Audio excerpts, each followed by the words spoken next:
dar inicio a la clase del día de hoy. Buenas noches, licenciado. Buenas noches, Lick. ¿Cómo les fue en el examen?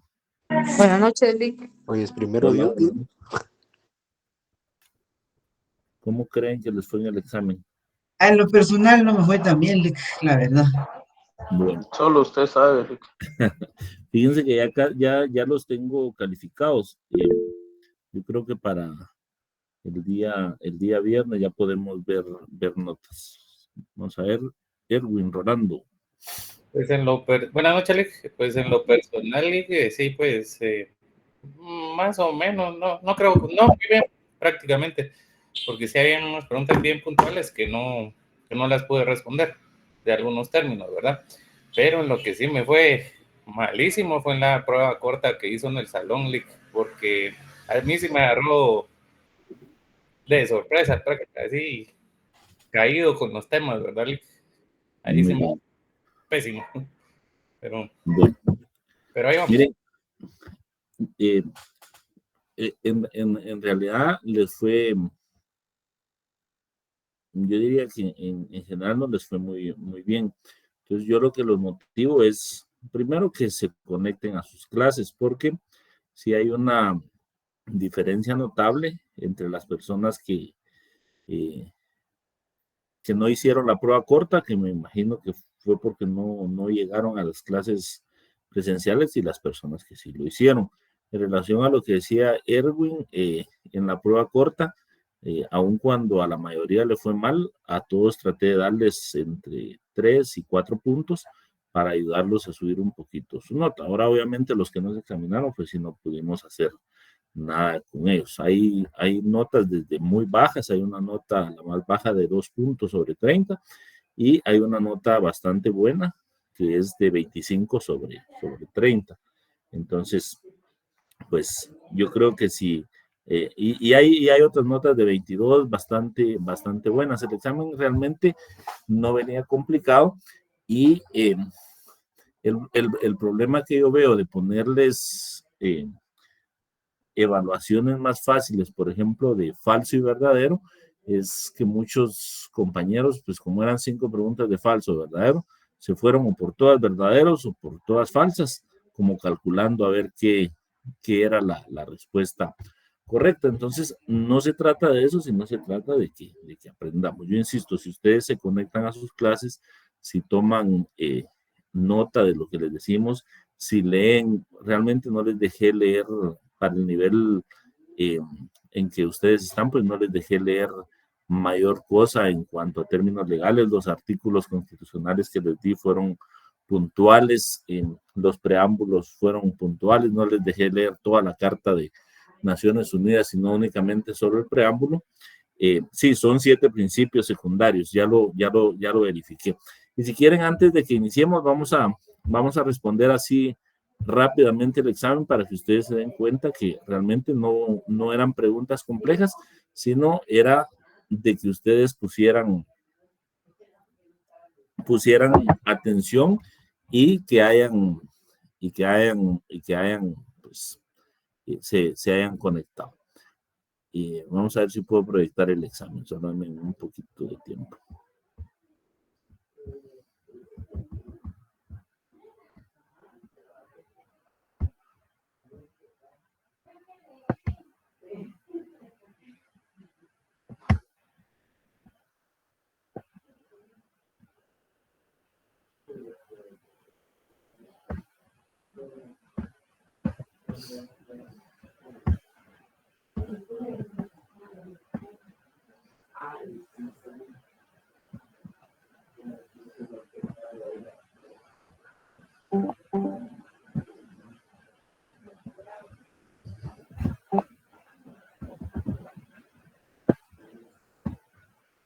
Muy bien, sí se ve el examen, ¿verdad? Sí, licenciado. Muy bien, vamos a responderlo entre todos, repito. Ahora los que se van a ir a examen extraordinario no van a pensar que este es el examen, ¿verdad? Quedamos que el examen extraordinario va a ser oral, así que por eso lo subimos acá ya con todas las respuestas. Preguntas bien sencillas. La Carta el objetivo principal de la Carta de Naciones Unidas en relación al derecho internacional es básicamente mantener la justicia y el respeto que emana de los tratados y otras fuentes internacionales de derecho. Realmente muy pocos pusieron la respuesta completa o dieron la idea, pero por lo menos aquellos que pusieron que buscaba el respeto, la armonía entre las naciones, pues no fui tan drástico de poner respuestas buenas o malas, sino que si estaba a mi juicio con alguna parte rescatable de la pregunta, les puse un punto. Entonces, por eso es que van a encontrar calificaciones con números impares. Digamos, algunos sacaron un punto en esta pregunta cuando realmente era, si la tenían buena, valía 2 y si no, valía 0, pero para apoyarlos en todas las preguntas, a todos, siempre y cuando dieran la idea o por lo menos tuvieran la 2 de 3 buenas, les di como válida la respuesta. Entonces, básicamente, si ustedes leen la Carta de Naciones Unidas, el preámbulo, eso es lo que establece que es el objetivo principal de la Carta de Naciones Unidas, es el mantener justicia y respeto que emana de los tratados y otras fuentes de derecho internacional, mismas que vimos también en clase. La segunda pregunta era aún más sencilla. ¿Cuál es la diferencia entre las disciplinas jurídicas y otras ciencias en su relación como auxiliares del derecho internacional público? Simple.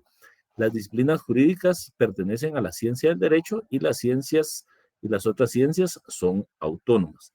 Muchos de ustedes no me pusieron la diferencia, sino que describieron ahí que las disciplinas jurídicas eran todas aquellas ramas del derecho, me pusieron derecho civil, penal, mercantil, administrativo, y que las otras ciencias autónomas eran la sociología, la economía, etcétera. Cuando pusieron esa respuesta, pues aun cuando no me hicieron la diferencia, se las dimos por válida o por buena.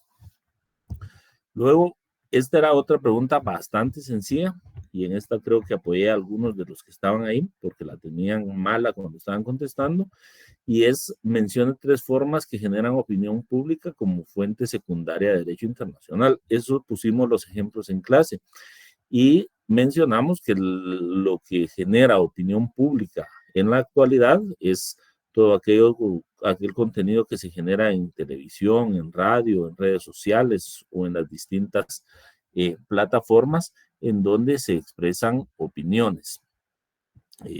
Luego la pregunta 4, ¿qué regula el artículo 46 constitucional?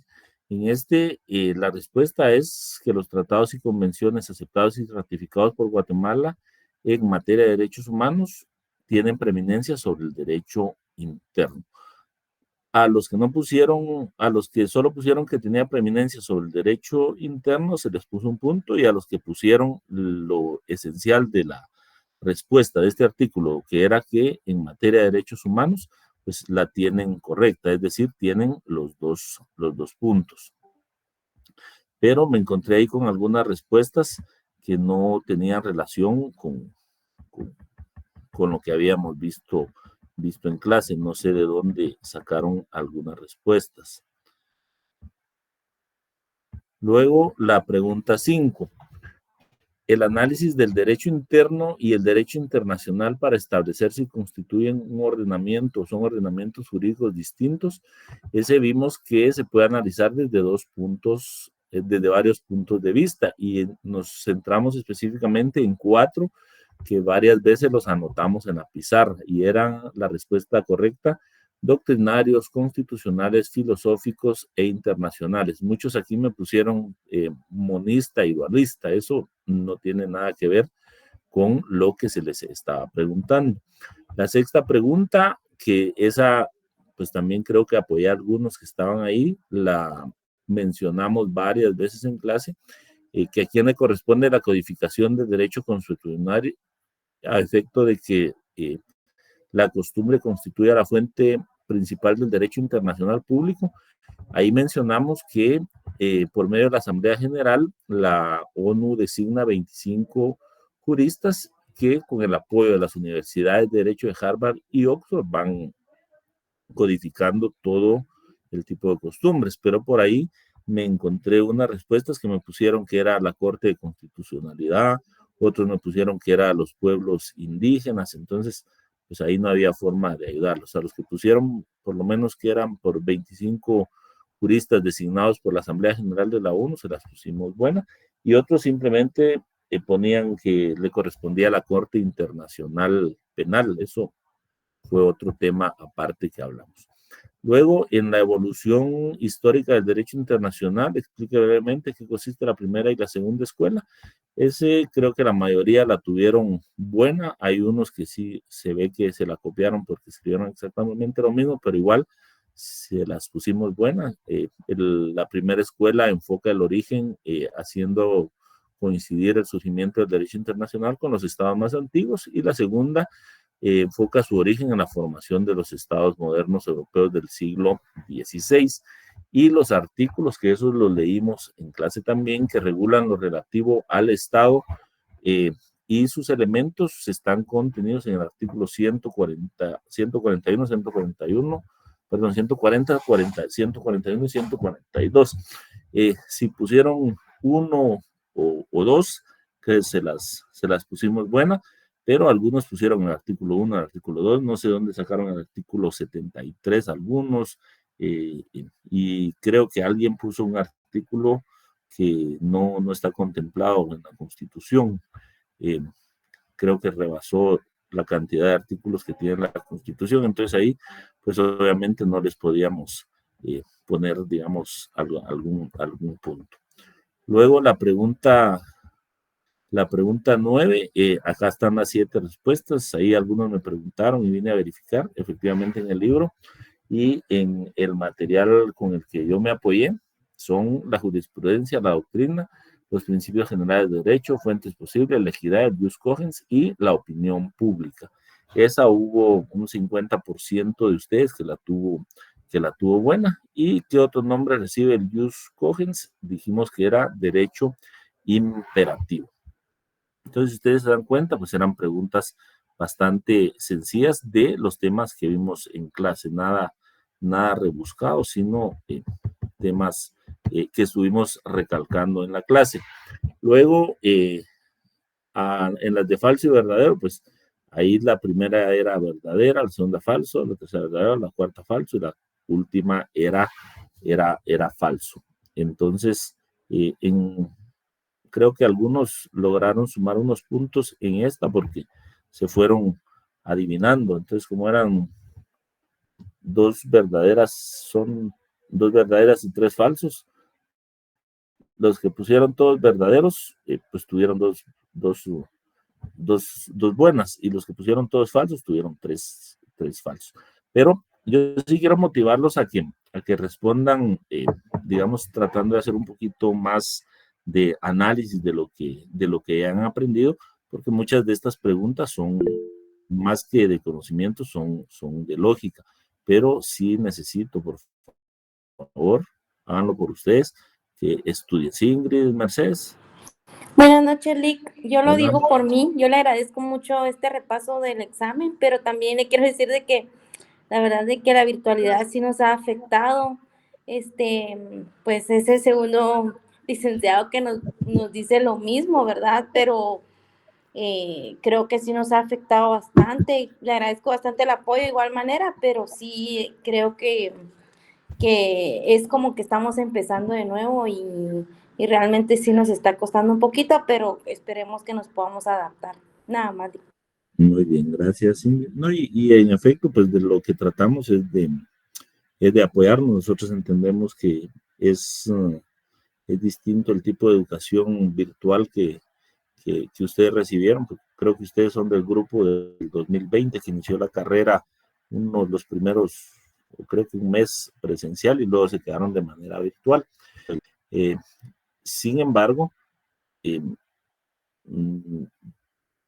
por eso nosotros, o por lo menos su servidor, trata de motivarlos, uno, a que asistan a las clases presenciales para que ustedes se vayan acostumbrando a tener esa interacción, esa participación, que vayan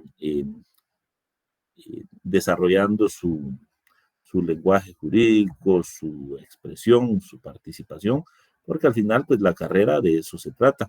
Y un consejo personal que le doy a todos mis alumnos, siempre he dado clases en las facultades de Derecho, es que lean. El abogado que no lee, que no analiza, que no es curioso por naturaleza, pues le va a costar un poquito más que a los demás, y hay muchos temas que son de conocimiento general. Si alguien levantó la mano ahí, sin pena, por favor.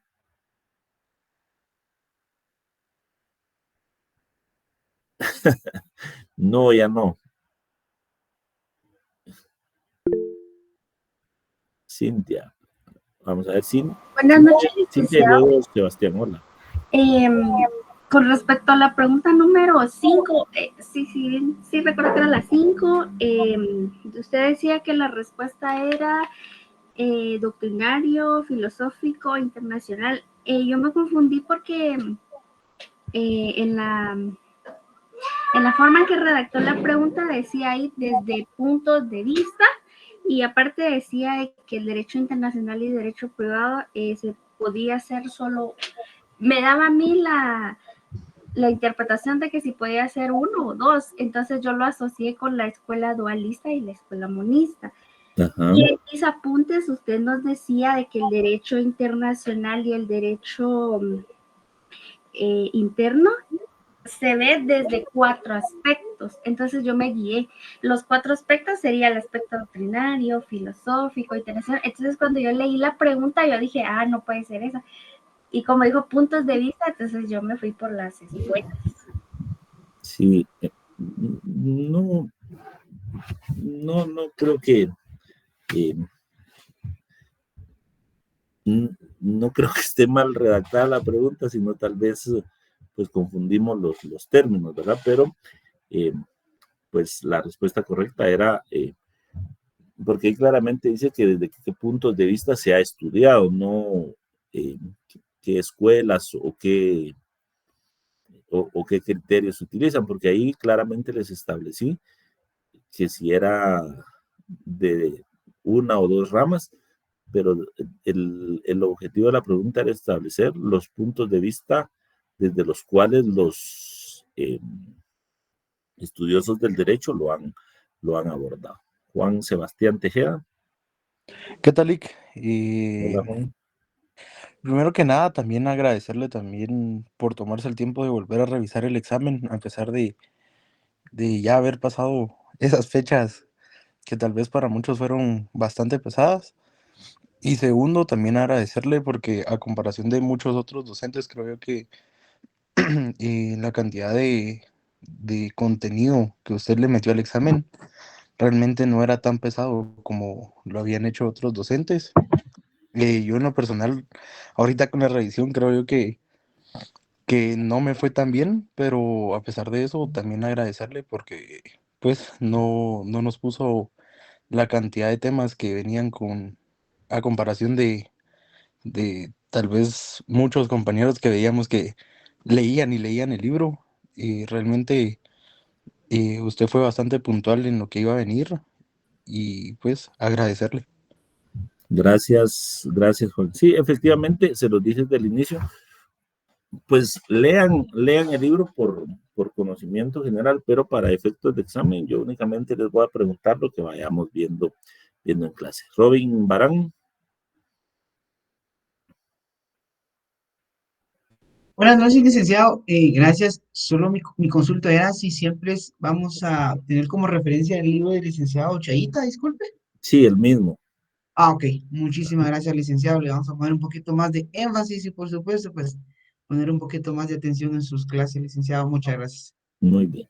Bueno, entonces espero que el repaso haya servido. Igual para el segundo parcial, concéntrense, perdón, en el contenido que vamos a ver ahorita en la segunda etapa. Y concéntrense en los temas puntuales que yo les voy diciendo, porque el libro y otros que yo uso como referencia se amplían mucho, pero yo trato de sintetizarles, digamos, lo que va a ser más útil para ustedes, para aprendizaje y también para no cargarlos de contenido. hará pruebas cortas, ayúdenos con un trabajo bueno. Miren, asistan y depende de la asistencia, depende de la asistencia de ustedes, ahí vamos a ver de qué tipo de actividades podemos realizar, quizá no pruebas cortas, pero sí trabajos en grupo, pero puede ser cualquier día presencial que lo hagamos, no lo hacemos nada planificado, pero sí vamos a tratar de apoyarles con alguna actividad de zona en donde hagan trabajos grupales y ponderarles alguna calificación para que puedan mejorar su promedio. Así que vamos a tratar de avanzar un poquito en el tema del día de hoy. Y pues nos habíamos quedado que ya no entró el tema de los derechos humanos. Vamos a ver así de manera bastante general el tema de derechos humanos. Ahí si ustedes quieren vayan tomando captura de pantalla la presentación, porque de estas presentaciones es de donde sacamos el material. Obviamente en las clases presenciales no las uso, no las comparto. Así que ahorita pueden aprovechar. Primero, básicamente los derechos humanos son derechos subjetivos que son inherentes a la persona humana, en el entendido que la persona humana posee personalidad. Los derechos humanos, de acuerdo a la definición que nos da el libro, que es el libro del licenciado Chaita, que es recogido de varios autores que han estudiado el tema de derechos humanos, establece que los derechos humanos nacen junto con la persona humana. ¿Y cuánto tiempo duran los derechos del hombre? Pues duran durante toda la trayectoria de la existencia del hombre, es decir, de nuestra Constitución desde la concepción y finalizan con la muerte. Por eso dice que son llamados derecho del hombre en género singular y no derechos de los hombres o derechos de ciertos grupos humanos. Quiere decir que todos los derechos, toda la protección que nos da lo relativo a los derechos humanos van aplicados son implícitos de cada persona. Por eso vamos a ver cuáles son las características de ellos, en los cuales se establece que independientemente de nuestra nacionalidad, de nuestro sexo, género, religión, estado civil, pues todos tenemos sin discriminación derecho a, valga la redundancia, a gozar de los derechos humanos. ¿Y qué son básicamente los derechos humanos? Pues son protección que se materializa a través del Estado para que los seres humanos podamos vivir en un ambiente en donde podamos desarrollarnos de manera integral. Esto relacionémoslo siempre con el preámbulo de la Constitución y con los artículos 1 y 2 constitucionales, que lo que buscan es básicamente garantizar el bienestar de cada persona. Aquí no hablo de ciudadano guatemalteco, sino hablo de persona, porque los derechos humanos, independientemente del país de donde sea natural cada ser humano, ahí se van o se deben aplicar de la misma manera. De esa cuenta, los derechos humanos tienen las siguientes características. Miren, aquí tomen nota porque se las estamos poniendo fácil para que les vaya mejor en este segundo examen. Las características de los derechos humanos son la universalidad. ¿Alguien me puede explicar por qué una de las características de los derechos humanos es la universalidad?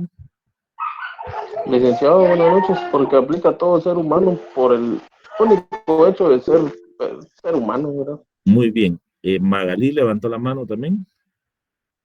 Sí, licenciado, porque son aplicables en todos los países, por decirlo así, pues son universales, ¿no? Muy bien. Efectivamente, la característica de universalidad es porque estos son reconocidos a todos los seres humanos que habiten en cualquier lugar de la Tierra. Esto aquí sí quiero hacer la aclaración de que, digamos, eso es el deber ser, o sea, lo que se busca a través del derecho, del estudio de los derechos humanos, de la regulación de los derechos humanos, de la promulgación de diferentes, diferentes convenios, tratados y convenciones que garantizan precisamente el bienestar de las personas. Porque si lo llevamos a la práctica, pues obviamente hay países en donde hay derechos que no están garantizados para las personas, y en algunos países en vías de desarrollo, donde todavía los índices de violencia, de corrupción, de criminalidad son altos, pues no logra llegar la totalidad del bienestar a todas las personas. Sin embargo, en Guatemala tenemos la ventaja que a pesar de que estamos en vías, ser un país aún en vías de desarrollo, vivimos en un estado de derecho en donde de una u otra manera a quien se le violente un derecho de cualquier naturaleza, hay formas en las cuales se puede resarcir el daño causado, y en caso en la legislación guatemalteca no se haga justicia en relación a este derecho que le fue vulnerado, recordemos que el individuo, eso lo vimos también en la clase anterior, el individuo como tal también es parte del derecho o sujeto de derecho internacional, pues puede acudir a una corte internacional a efecto de que conozca su caso por denegación de justicia por el derecho interno. Entonces, la universalidad puede ser que la pregunta sea, dígame las características de los derechos humanos: universalidad, independencia, indivisibilidad e interrelación, o que me expliquen en qué consiste el principio de universalidad. El principio de independencia, alguien que nos quiera apoyar por qué los derechos humanos son, dentro de sus características, son independientes.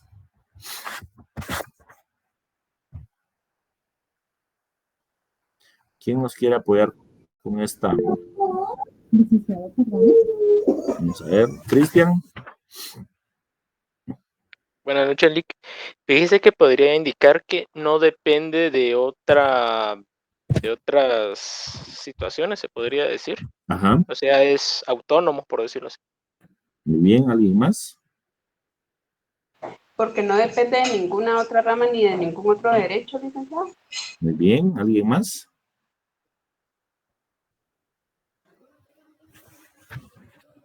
¿Una opinión más? Pensaría yo, licenciado, que esto es por ser inherente a la persona humana desde su nacimiento. Es Muy bien. independiente sobre cualquier cosa o situación.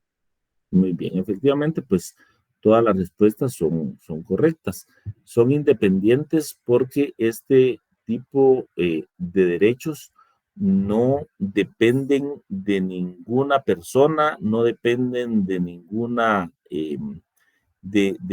otra rama del derecho, no dependen de ninguna otra ciencia, sino que son inherentes al ser humano. Es decir, desde que en Guatemala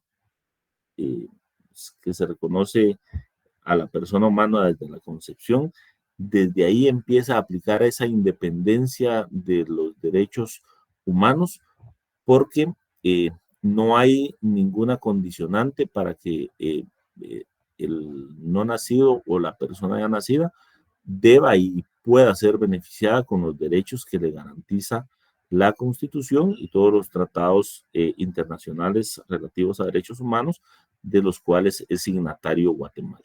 Alguien que quiera apoyarnos explicándonos por qué son indivisibles.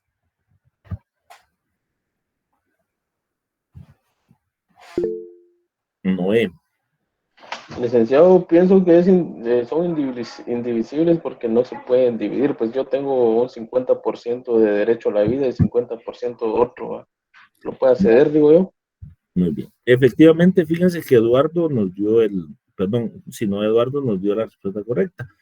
los derechos que nos garantiza la normativa nacional y los tratados y convenciones internacionales sobre derechos humanos, digamos, son totalitarios. No podemos decir, como él decía, tiene usted derecho nada más a medio vivir y otro a que medio le quiten la vida, o tiene derecho a medio alimentarse. No, son derechos que no se pueden ni dividir en lo individual, ni tampoco clasificarlos en aplicar solamente unos y dejar por fuera otros. Es decir, son un conjunto de derechos que van íntimamente relacionados, en los cuales no puede haber ningún tipo de rompimiento.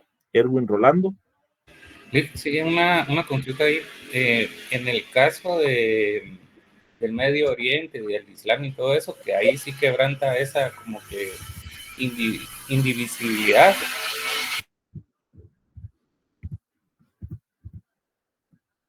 No sé si me escuchó, perdón. No, por favor repítame, que yo creo que perdí el sonido ahí un ratito. Es que le consultaba en el caso del Medio Oriente, donde está el Islam y todo esa, que ahí sí quebranta un poco lo que está diciendo de indivisibilidad.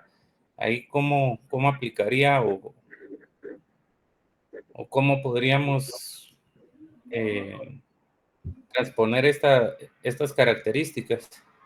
Bueno, fíjense que en esos lugares, en primer lugar, como son regímenes, digamos, totalitarios o regímenes que su actuar está fuera del marco normativo del derecho internacional, no solamente en tema de derechos humanos, sino en todo tipo de relaciones internacionales, ahí lo único que aplica pues es la condena de la Organización de Naciones Unidas a la constante violación de los derechos de estas personas, porque efectivamente ahí en algunos casos ni siquiera aplicaría el tema de universalidad, porque la universalidad dijimos que el deber ser es que a todos los seres humanos les apliquen los mismos derechos, pero en estos lugares, por ejemplo, no se respeta la vida por temas tan, digamos, que en otros países son solucionados de una forma civilizada. Acá se resuelven de una manera violenta. Por ejemplo, el adulterio en las mujeres en estos lugares se les da muerte. En los países de Occidente, pues incluso en Guatemala, el tema de las infidelidades que antes estaban reguladas incluso en el derecho penal, fueron eliminadas de nuestra normativa penal, porque esos son temas eminentemente civiles y familiares que tienen sus propias formas de solucionarse. Y en estos países, como recuérdense que existe un fanatismo religioso, pues se van guiados por ese tipo de enseñanzas en donde pues aún aplican castigos que son degradantes. Recordémonos que aún cuando ese sea un error, todos tenemos derecho a rectificar. Pero en el caso específico que usted preguntaba, aquí lo que aplica es una condena por la violación a los derechos humanos de las personas. Erwin Rolando. Sí, ahorita como mencionó, ahí también entraría un poco de lo que aplican en los 48 cantones, si no estoy mal, que es lo de las leyes ancestrales, se me fue el nombre correcto ahorita, de las leyes ancestrales o los castigos mayas que le llaman coloquialmente. Ahí también podría entrar eso.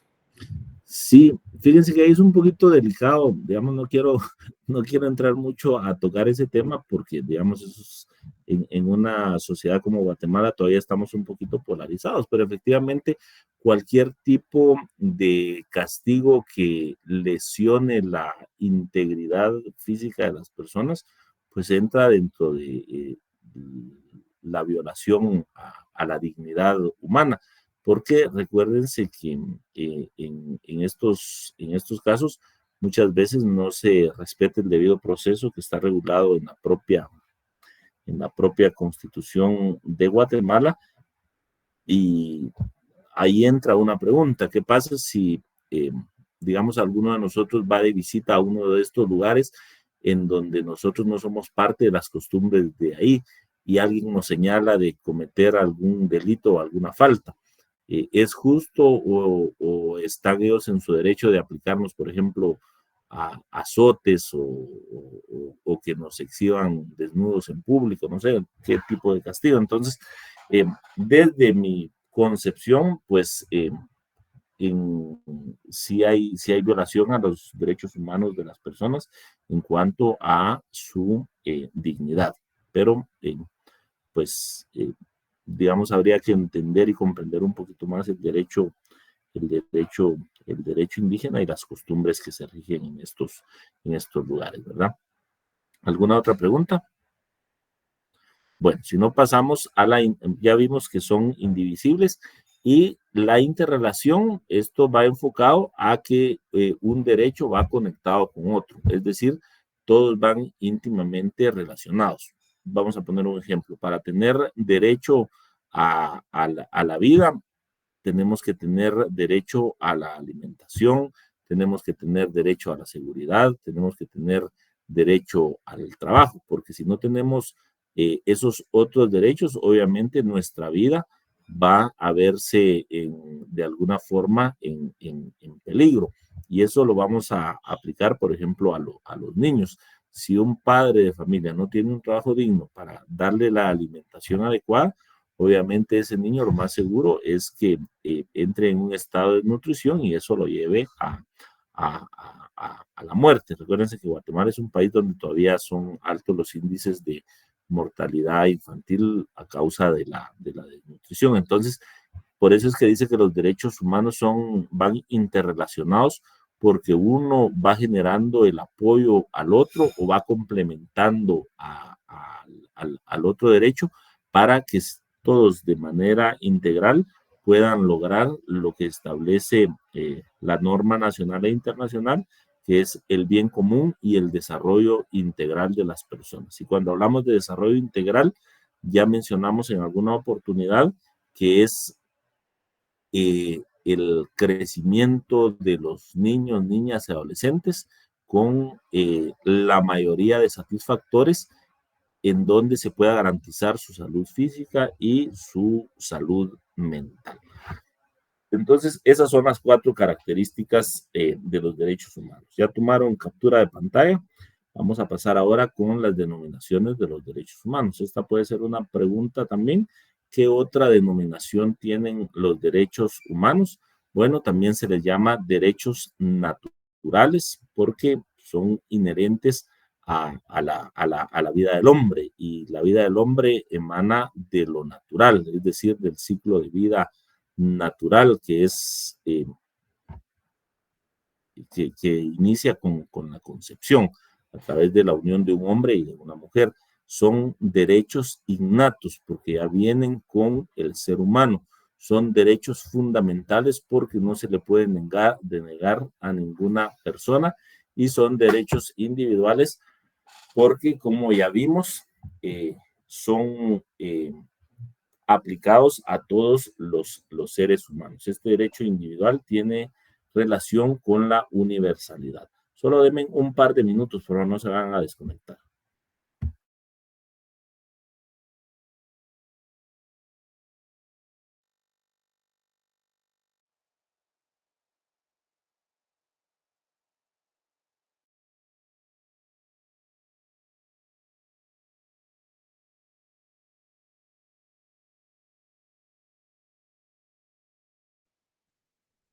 Compañeros, alguien que tomó captura de la diapositiva 2.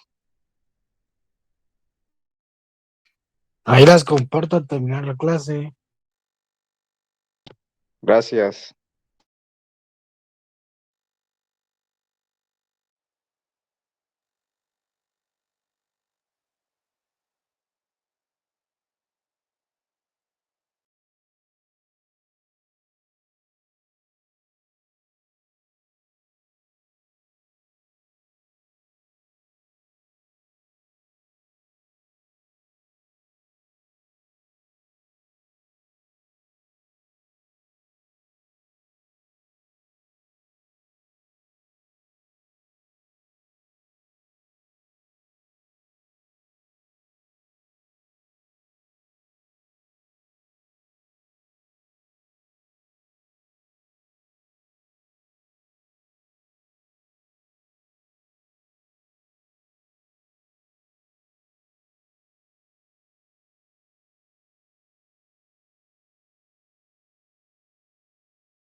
Muy bien, vamos a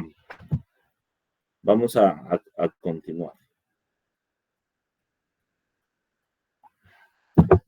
Ahí un compañero, si no captaron las diapositivas, él se las va a enviar para que podamos avanzar un poquito. Luego vamos a ver así de manera muy general la clasificación de los derechos humanos. Primero vamos a partir de que esta es una clasificación eminentemente para efectos de estudio o efectos académicos, porque la mayoría de autores coinciden en que no se pueden clasificar de primera, segunda o tercera generación, porque todos revisten la misma importancia. Pero para efectos de estudio, los derechos humanos han sido clasificados en 3 generaciones o 3 categorías. Y vamos a ver así de manera muy breve cuáles son los derechos de primera generación. Esto sí, anótenlo porque no está desarrollado en la diapositiva. Los derechos humanos de primera generación son aquellos a los que se les conoce como derechos humanos individuales. Los derechos humanos de primera generación son aquellos a los que se les conoce como derechos humanos individuales. Se les llama individuales porque dentro de estos derechos están aquellos que aplican al ser humano de manera directa. Y vamos a tratar de hacerlo por medio de ejemplos. Estos derechos individuales o de primera generación, entre estos encontramos la vida, encontramos la libertad, encontramos la propiedad, la seguridad, la igualdad ante la ley, la prohibición a la tortura y tratos crueles o degradantes, el derecho a no ser detenido de manera arbitraria, el derecho al matrimonio, el derecho a fundar una familia, el derecho a la libertad de expresión, el derecho a la libertad de pensamiento, a la libertad de religión, a la libertad ¿cómo se le llama? De acceder a cualquier cargo público siempre y cuando llenemos las calidades. Entonces, los derechos humanos de primera generación, de manera simple, son todos aquellos derechos humanos individuales. Y es el Estado a quien se le impone la obligación de tutelarlos, protegerlos y respetarlos. Y los titulares de estos derechos, pues somos todos los ciudadanos que tenemos derechos civiles y políticos. Aquí yo quiero hacer una excepción que pasé por alto en las características que tenían los derechos humanos. Si bien es cierto, los derechos humanos dijimos en su momento que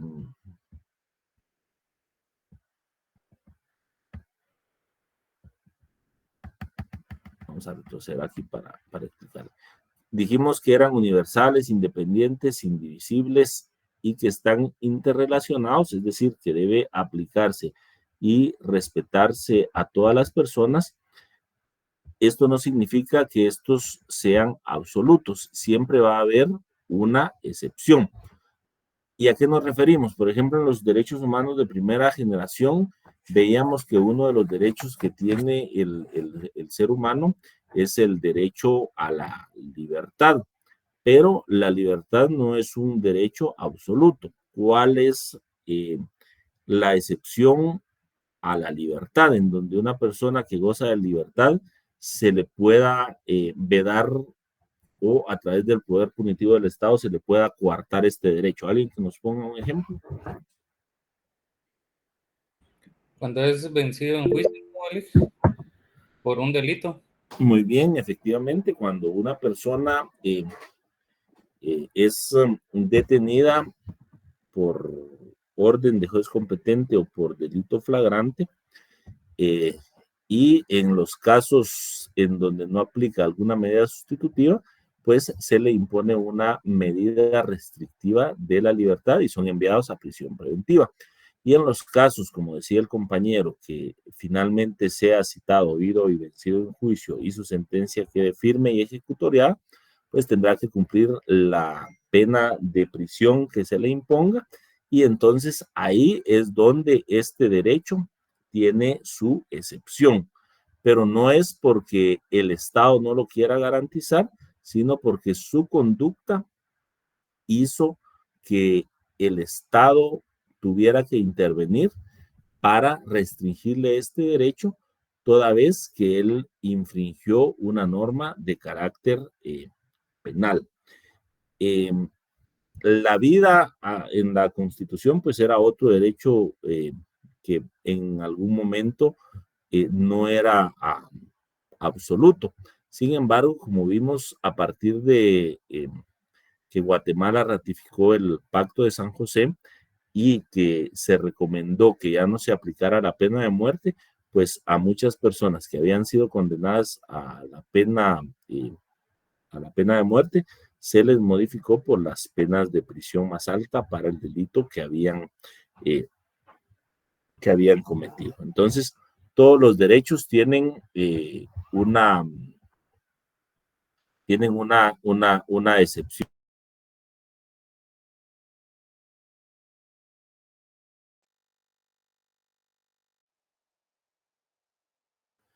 Entonces, esas son las excepciones a los derechos. La libertad de expresión. ¿Cuál puede ser un límite a la libertad de expresión? ¿Alguien que nos ayude con un ejemplo?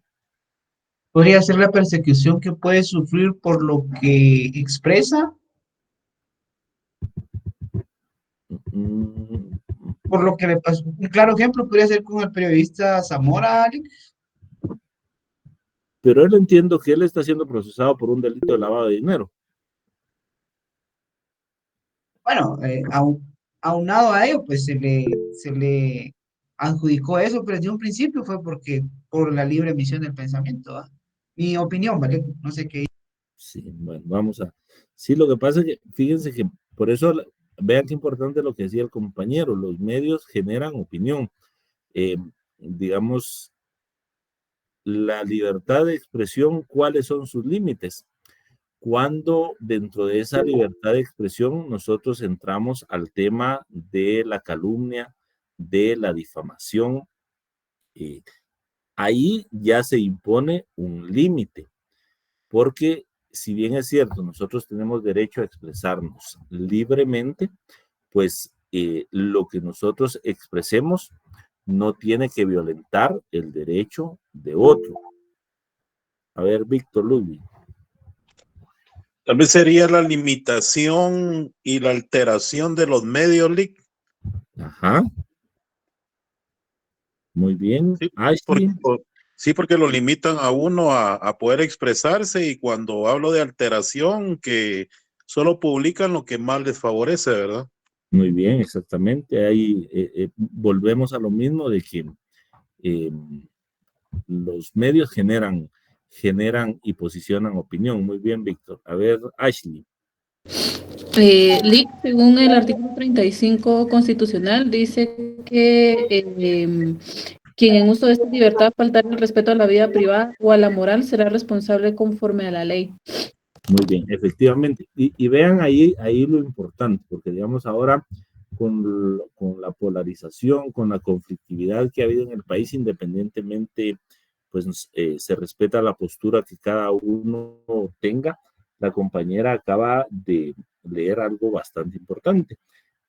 A los funcionarios públicos se les puede, digamos, no están exentos a la crítica, no están exentos al escrutinio, a la fiscalización. Pero ¿qué ha pasado con los últimos acontecimientos?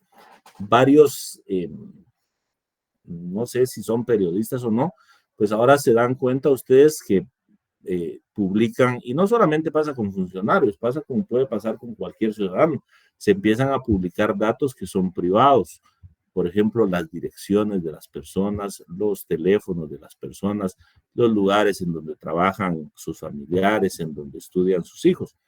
Eso ya transgrede lo que permite la libertad de expresión, la libertad de emisión del pensamiento, porque ahí entramos a un campo en donde incluso ese tipo de acciones ponen en riesgo la vida o integridad de estas personas, independientemente de que simpaticemos o no con ellas.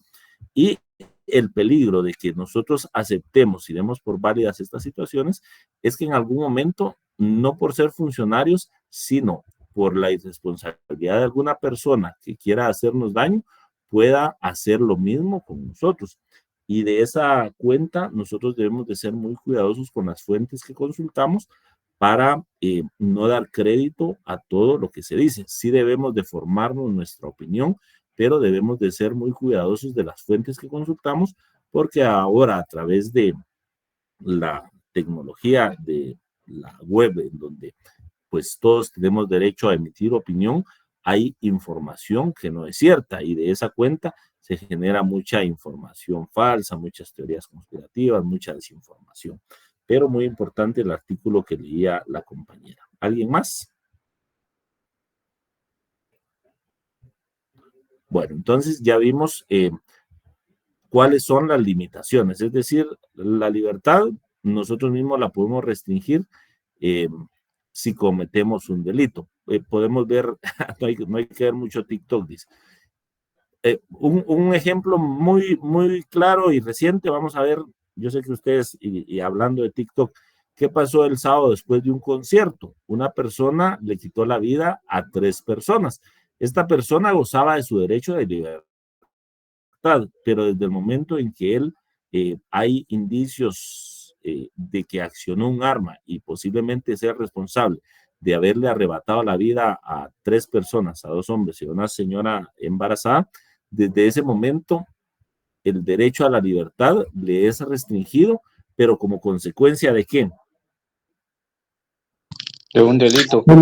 De la comisión de un delito. De sus propias acciones, de la comisión de un delito. El derecho de libertad de expresión, que ya lo mencionamos, siempre y cuando no transgredamos algún tipo de norma que viole la privacidad de las personas o que lo que nosotros expresemos pueda caer en difamación o calumnia, porque si nosotros expresamos algo, vamos a ponerme yo de ejemplo, si ustedes expresan el licenciado de Derecho Internacional Público es corrupto y me tachan de corrupto. Si alguno hiciera esa acción, yo estoy en mi derecho de presentar presentar una querella y pedirle a esa persona que está diciendo que yo soy corrupto que me demuestre los actos de corrupción en que he caído. Si él no me los logra demostrar, él puede ser condenado por un delito de calumnia o de difamación. Entonces, esas son las limitantes. Por ejemplo, la libertad de religión. ¿En Guatemala existe la libertad de religión, sí o no? Sí.